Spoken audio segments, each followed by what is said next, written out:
This is it. Last chance for a bunch of teams to get into the playoffs. It's the final week of the regular season, meaning there's a whole lot of math involved in the district standings. But not for everyone. In 2A, District 5, Williamsburg and Mount Vernon both already in, but there's one thing left to play for, the district championship. Pat Maroney is at Bob Murphy Stadium, and Pat, when it comes to teams in 2A, these two are perfect this season. Yeah, Zach, these are two teams that had their hiccups early in the season. Williamsburg hasn't lost since week 1. Mount Vernon hasn't lost since week 2. So these two teams are red hot. They've run the table. 2 playoff-bound teams, but only 1 district champion. To Williamsburg we go for senior night here. The Raiders against the Mount Vernon Mustangs. First quarter and first drive for Mount Vernon, the offense on point. Drew Adams throws a dart to Cole Snedden over the middle. He jogs into the end zone for the first score of the night. On the ensuing kick, an answer from the Raiders. Gage Hazen Faber sidesteps a Mustang, makes a couple more miss, and then turns on the Jets. Hazen Faber takes it all the way back to the house. A 90-yard return to tie this thing up at 7. Back to Mount Vernon and back to the air. Adams and Snedden link up again, this time down the sideline. A 40-yard touchdown pass, and the Mustangs regain the lead. Still in the first quarter, they're still hunting for points. They hand it to Sam Moore. He shakes off a few defenders and powers in for 6. 21-7, Mount Vernon after 1. Second quarter now, still pouring it on. These two again. Adams goes long to Snedden. It worked all night long. Great catch by the wideout. That's a 53-yard strike to make it 35-7 in the second quarter. Williamsburg tried to make this a ball game, though. End of the half, Gage Blythe rolls out and hits Justin Donahoe. He busted down the sideline for a TD. It was 35-21 at the half, but Mount Vernon had too much firepower. Adams finds another big target, Jack Cochran, for a touchdown. That makes it 42-21. Mount Vernon goes on the road and takes the district 56-21 the final. Here's a happy coach Lance Peterson after the game. It's great, you know, and a district title for these kids is amazing. That's something we weren't able to achieve last year, and that's something we have this year, and we're very proud of these guys. You know, we have a one game at a time mentality, and this is the most important game on our schedule because it's this week. You know, we're not thinking about the playoffs. We wanted to finish the season. We were able to do that, and to have a home game next week is a great thing. So the Mustangs are the 2A District 5 champs, and the offense is humming. They've now scored 40 points or more in 7 straight games, all of them wins, so they're feeling good as they head into the playoffs next week. Zach? Thanks, Pat. In District 5 and 4A, there's some sorting out to do. If Waterloo West beats Cedar Rapids, Washington, then the Wahawks win the district, and Cedar Falls is in the playoffs. If the Warriors win, the Tigers are out, and if they win by 6 or more points, Washington gets the crown. Needless to say, it's a must-win for the Warriors, and don't worry, ladies and gentlemen, Ian Thomas got the memo. Wash already up 7-0. Thomas finds the hole and pounces on it.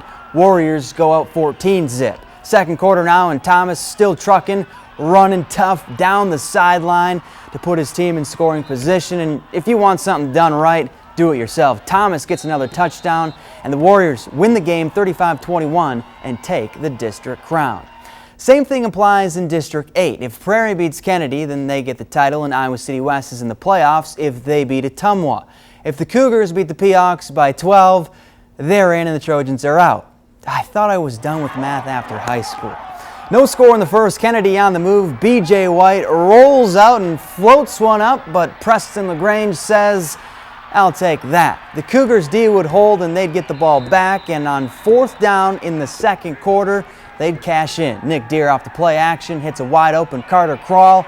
He finds the end zone. Kennedy goes up 7-0. Prairie, though, would answer right back. On 4th and 1, Joe Meyer busts through to put the Peahawks on the board, and right now in the 4th, 33-28, Prairie leads.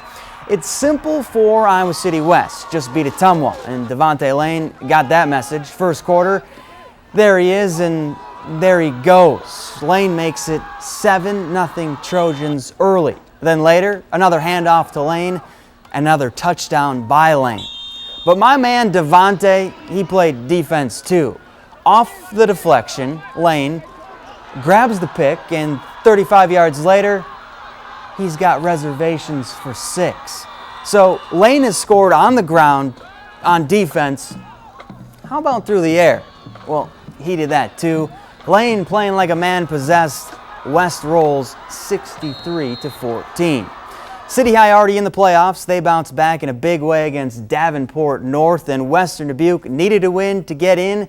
The Bobcats did that, 21-7 the final over Hempstead. And still to come on the OT, it's a winner take all at Thomas Park. Could Marion get into the postseason with a big win over Davenport Assumption? Plus another huge game up north with North Fayette Valley cap off a perfect regular season with a district title. Find out next after the break.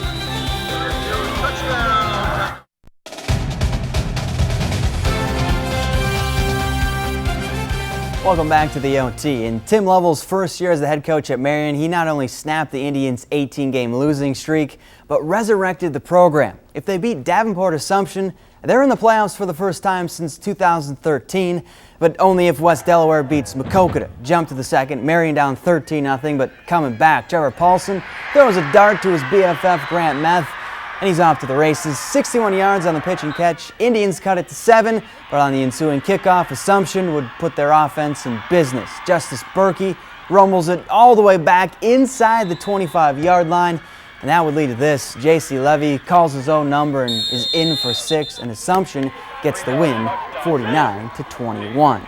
Staying in District 4, West Delaware wrapped up a district title with a win over Maquoketa, and Clear Creek Amana made their case for a wildcard bid with a win over Central DeWitt. In District 3, both Xavier and Benton already in the playoffs, and both came away with wins tonight. The Saints knocked off South Tama, and Benton beat Vinton Shellsburg 14-8. Nothing for Solon to play for tonight. The Spartans already wrapped up a District 5 title and a playoff berth. Didn't matter. Kevin Miller and the boys ended the regular season on a high note, beating Fairfield 54-14. North Fayette Valley made a huge statement last week with a 56-21 thrashing of then undefeated Union. Tiger Hawks already in the playoffs, but there was something else they'd like to cross off their list before the postseason. Mia O'Brien made it back from West Union, and you have that answer. I do, and I can certainly say, Zach, that trek to North Fayette Valley is no joke, and that's why home field advantage and a district crown would most certainly give the Tiger Hawks the upper hand headed into the postseason. But before we get to that, they'd still have to take care of 6-2 Waukon. First quarter, handoff goes to Tanner Coons. He's in for his 9th touchdown on the season. Home team strikes first. Next Tiger Hawk drive, Tate Hovden back, launches one for Coons, who can get it done in the receiving game too. His second of the night. Not a ton of celebration, though. All business for the Tiger Hawks, right? Well, 2 plays later, this got the crowd and the Tiger Hawks going. Josh Gunther bats it down and brings it back for 6 of his own. Oh, man, now they're pumped. 21-zip NFV. And before we could finish the first quarter, Hovden wants in on the touchdown party. Score 27-0 Tiger Hawks. Before the second quarter, they cruise 34-16. The top-ranked Tiger Hawks stay perfect in 2016 and clinch the top seed in that district of death. Who would join them? Well, that was up for grabs in LaPorte City tonight, right, Zach? Exactly right, Mia. After rolling through the first 7 weeks of the season, Union found themselves in unfamiliar territory after week 8 with a loss. Mitch Fitch joins us from the newsroom, and Mitch, the Knights had to bounce back in a hurry. Yeah, and quickness and speed. I mean, that's what they've been all about this season, right? That's how they got out to a 7-0 start. And then they ran into all that size at North Fayette Valley last week, snapped the perfect season, but still at 7-1 going into the final week of the season. The Knights in a great spot to get a playoff bid. They host Cascade to wrap things up. Cougars actually coming in a week now with a pretty darn good shot at the playoffs, or at least a long shot. John Larkin in the first quarter has Cascade driving, but that is Kobe Alpers with the pick to get the Knights offense on the field, and then Troy Hannes wasn't ready for that one. Cascade recovers inside the Union 10, but they can't get any points. Second quarter, Union up 3-0, and the offense starts clicking. This is Hannes to John Boyson on the slant, and Boyson's gone. Knights go for 2 and get it. They're up 11-0, and then later in the second, Hannes still locked in, this time going deep to Alpers. He had a pick. Now he's got a score. Union wraps up an 8-1 regular season. It is a 46-13 final, so they finish 8-1. They're in Cascade. Not a bad season at all at 6-3, but they are left out in the cold. Meanwhile, though, Zach, the Knights getting momentum back on their side as they head into the playoffs. Thanks, Mitch. Dike New Hartford has already locked up a first place in their district, but the Wolverines would like nothing more to cap off the regular season with some momentum. Matt Lang knows a thing or two about that. And Lang, the Wolverines have been rolling since the start of district play. Yeah, after 2 tough losses to start their season, the Wolverines have certainly righted the ship since district play began. One more win and DNH goes undefeated in Class 2A District 3. Wolverines looking to the stars. And speaking of stars, first is Trent Johnson. Just call him Mr. Touchdown. Johnson finds the hole and he is off to the races. 55 yards on the score, 7-0 DNH in the first. Next Wolverine possession, Cade Fuller fakes it to Johnson, but he's going to use the arm. Finds Nick Durnan in the flat, and he'll outrun the defense 43 yards to make it 14-0, and they still weren't done. Back to Johnson, and he's heading back to the end zone. 52 yards this time to pay dirt. All Dike New Hartford in this one, 51-6, the final. We said this team was looking for a little momentum. I got to tell you, a 45-point victory is a pretty good way to find some. To see who else was finishing the season on a high note, let's take it back over to Zach. Thanks, Lang Time. New Hampton already locked up a spot in the postseason, and the Chickasaws capped off senior night with a 22-6 win over Clear Lake.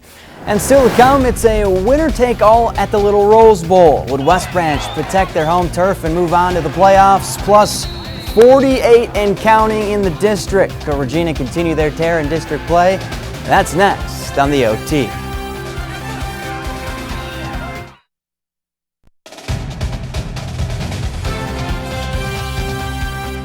Welcome back to the OT. In district play, you simply cannot stop Regina. The Regals have won 48 straight district games, and this season they've won their 6 district games by an average of 34.5 points. Top team in 1A hosting Louisa Muscatine, and from the start, this was all Regina. Michael Conlon off the play action, fakes out everyone. Seriously, our cameraman bit hard on that one, and he finds Jesse Phillips on the other side of the field. Regals go up 7-0.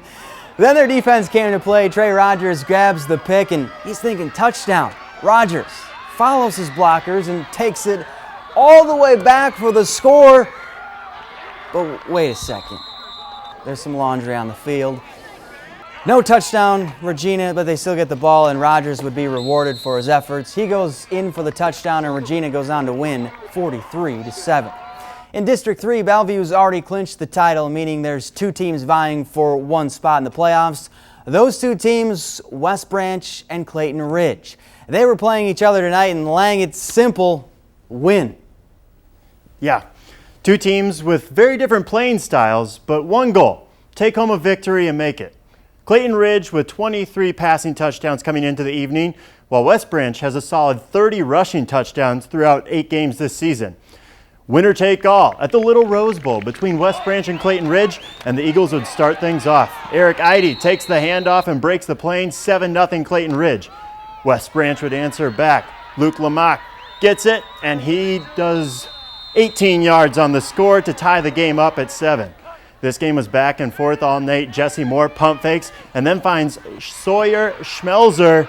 He finds the end zone. It's tied at 27s in the 4th, but Clayton Ridge wins this one 33-27, the final in overtime. For a look at North Lynn versus Wapsie Valley, we'll take it right back over to Zach. Thanks, Lang. In Class A, Wapsie Valley trying to stay atop District 4, taking on North Lynn. And the Lynx, they were thinking upset early. Blake McGraw pounces on the fumble, but North Lynn couldn't capitalize. Jump to the second, more defense, this time from Wapsie Valley. Colin Schrader climbs the ladder for the pick, but the Warriors couldn't do anything with it. Then just before the half, Northland in the red zone, and Logan Novak trying to make something out of nothing, but he gets sacked. I promised there were touchdowns in this one. Wapsie Valley takes it 23-12. Some other scores from the class. Gladbrook Rhinebeck capped off an undefeated regular season with a 73-0 win over Colfax Mingo, and Lisbon took down Edgewood Colesburg to stay in the hunt for a wild card berth. And still to come on the OT, Lone Tree fighting for their playoff lives. Could they slow down Midland and wrap up a spot in the playoffs? Plus, Central Elkader has been on a roll in District 3. Will they close out the regular season with a win? Find out after the break.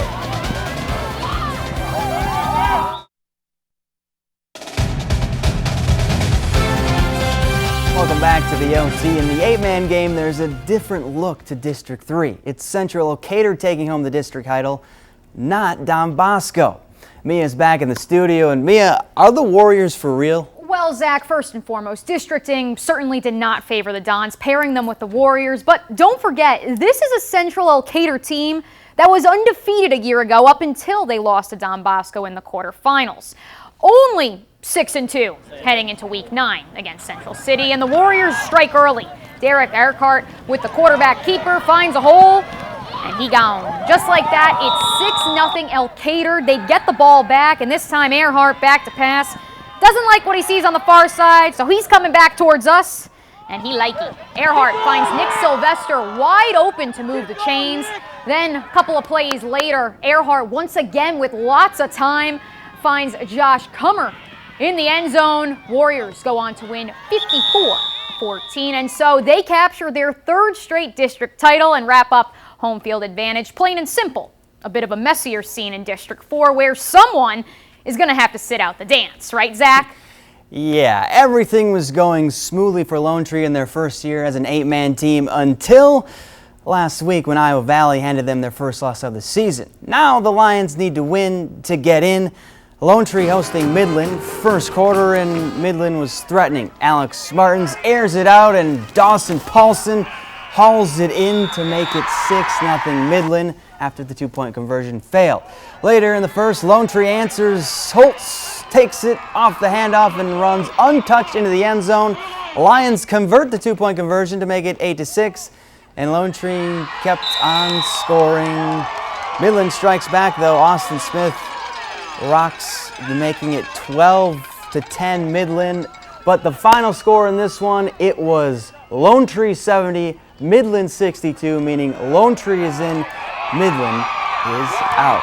And it was a winner-take-all between Don Bosco and Tripola, and it was the Dons moving on in a big way. 58-0 over the Panthers. One 4A score to pass along. Prairie wins the district with a 40-28 win over Kennedy, meaning Iowa City West is in the postseason.